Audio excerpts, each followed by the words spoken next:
పరిశుద్ధ నామమునకు మహిమ చెల్లును గాక. ప్రతినిత్యం ఇలా వాగ్దానం చూస్తున్నారు. మరొక వాగ్దానంతో మీ ముందుకు రావడానికి ప్రభు ఎంతగానో సహాయం చేస్తున్నారు. ఈవేళ ప్రభు మనకి ఇస్తున్న వాగ్దానం 119 కీర్తన 74వ వాక్యాన్ని ప్రభు మనకు వాగ్దానం ఇస్తున్నారు. నీ వాక్యం మీద నేను ఆశ పెట్టుకొని ఉన్నాను. నీ యందు భయభక్తులు గలవారు నన్ను చూచి సంతోషింతురు. నిజమే కదా. ఆశలన్నీ మనుషుల మీద పెట్టుకుంటే ఏనాటికన్నా మనల్ని విడిచిపెట్టేస్తారు. మనుషుల ప్రేమలు ఎప్పుడు శాశ్వతం కాదని చాలాసార్లు నేను చాలా రీతులుగా మీతో చెప్పాను. ఎప్పుడు మనుషుల ప్రేమలు ఎప్పుడూ శాశ్వతం కాదు. మనుషుల బంధాలు కానీ, మనుషుల ఆలోచనలు కానీ, మనుషులు చూసే వైఖరి కానీ అది ఎప్పుడు శాశ్వతం కాదు. మనుషుల ప్రేమలో స్వార్థం ఉంటుంది, అసూయ ఉంటుంది, ద్వేషం ఉంటుంది, కుళ్ళు ఉంటుంది, కపటం ఉంటుంది. కానీ దేవుని ప్రేమ అది ఎటువంటి స్వార్థం లేని ప్రేమ. అందుకని చాలాసార్లు ఆ ప్రేమకు విలువ చాలామందికి తెలియదు. ఒక భక్తుడు ఒక పాట రాస్తూ ఆ మాట చెప్పాడు, నీ ప్రేమ విలువ నాకు తెలియదయ్యా, నీ ప్రేమ విలువ నేను ఎరగలేకపోయానంటాడు. ఏమంటాడంటే ఆ పాటలో, నీ ప్రేమ విలువ తెలియనైతిని, నీ ప్రేమ విలువ ఎరుగనైతిని, నీ ప్రేమ విలువ తెలియనైతిని, నీ ప్రేమ విలువ ఎరుగనైతిని. ఆ ప్రేమకే గాయమాయనా, ఆ ప్రేమయే నన్ను మోసెనా, ఆ ప్రేమకే గాయమాయనా, ఆ ప్రేమయే నన్ను మోసెనా. నీ ప్రేమ విలువ తెలియనైతిని, నీ ప్రేమ విలువ ఎరుగనైతిని. యేసయ్యా యేసయ్యా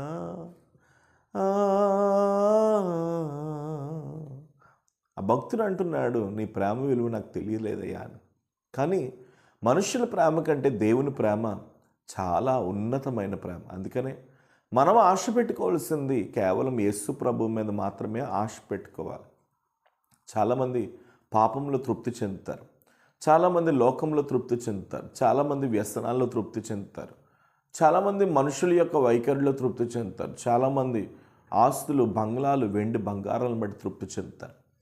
కానీ మన తృప్తి యేసు ప్రభులోనే ఉంది. అందుకని మనము ఎప్పుడు ఆశ అంతా కూడా యేసు ప్రభు మీద పెట్టుకోవాలి. యేసు ప్రభు మీద ఆశ పెట్టుకున్నప్పుడు మనం దీవించబడతాం.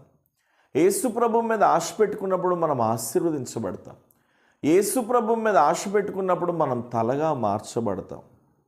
మన ఆశలన్నీ యేసు ప్రభు మీద పెట్టుకోవాలి. అందుకనే బైబిల్లో ఒక వాగ్దానం, ఈ వాగ్దానం చెప్తున్నాడు దేవుడు, నీ వాక్యం మీద నేను ఆశ పెట్టుకొని ఉన్నాను అని చెప్తున్నాడు. నిజమే.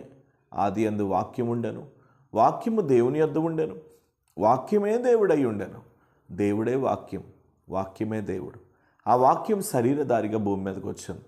మీలో అన్యజనులు ఈ వాగ్దానం చూడవచ్చు, మీలో క్రైస్తవులు ఈ వాగ్దానం చూడవచ్చు.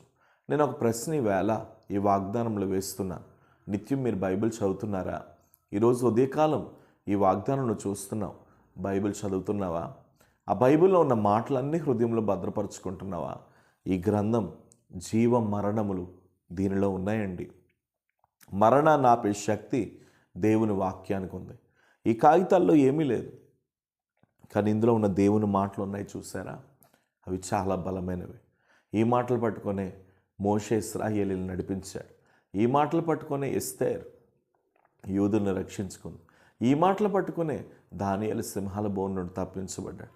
ఈ మాటలు పట్టుకునే 12 మంది శిష్యులు సర్వలోకానికి వెళ్ళి యేసు ప్రభు మాటలు చెప్పారు. వాక్యం మీద ఆశ పెట్టుకోండి. ఈరోజు నువ్వు వాక్యం మీద ఆశ పెట్టుకుంటే నీ జీవితంలో సంతోషం కలగబోతుంది, నీ జీవితంలో ఆనందం కలగబోతుంది. మందిరానికి వెళ్ళి వాక్యం వినాలి, దేవుని సన్నిధి లాంటి వాగ్దానాలు వినాలి, దేవుని కోసం బ్రతకాలి. ప్రభు అతి త్వరలో రాబోతున్నాడు, సిద్ధపడి ఉండాలి మనం. అందుకని ఈవేళ ప్రభు నీతో చెప్తున్న మాట ఏంటంటే, మనుషుల మీద ఆశ పెట్టుకొని నష్టపోయావా?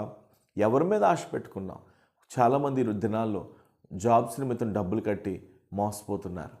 కానీ నేను ఒక మాట మీతో చెప్తున్నాను, మనుషుల మీద ఎప్పుడు ఆశ పెట్టుకున్నా ఏనాటికైనా మనం దెబ్బలు తింటాం, కానీ దేవుని మీద ఆశ పెట్టుకుంటే మాత్రం ఖచ్చితంగా దేవుడు మనల్ని బ్రతికింపజేస్తాడు. అటు నీ సంపూర్ణ ఆశలు దేవుని మీదే ఉండాలి, ఆయన వాక్యం మీద ఉండాలి, ఆయన మందిరం మీద ఉండాలి.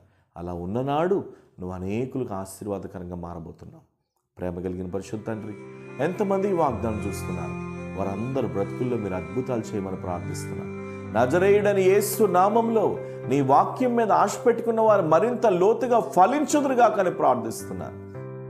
ప్రతి విధమైన చీకటి నుండి విడిపించండి, నీ కొరకు నిలబెట్టండి, అనేకులకు మీరు ఆశీర్వాదకరంగా మార్చండి.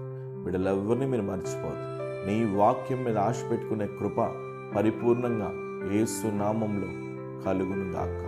మీరు తాకండి, ముట్టండి, బలపరచమని యేసు నామమున అడుగుచున్నాను తండ్రి. ఆమేన్. God bless you. వాక్యం మీద ఆశ పెట్టుకొని బ్రతకండి. దేవుడు మిమ్మల్ని సంతోషింప చేయబోతున్నాడు. మీరు అనేకులకు ఆశీర్వాదకరంగా మార్చబడుదురుగాక. Praise the lord.